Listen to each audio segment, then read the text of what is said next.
Гео, как называется? Долина Солнца. Долина Солнца, да? Вот красивое место. Но это одно и то же. А? А вот здесь больше кафе, но это одно и то же.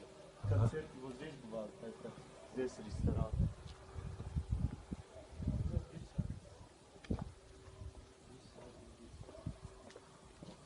О, красивое место. Да, тут очень.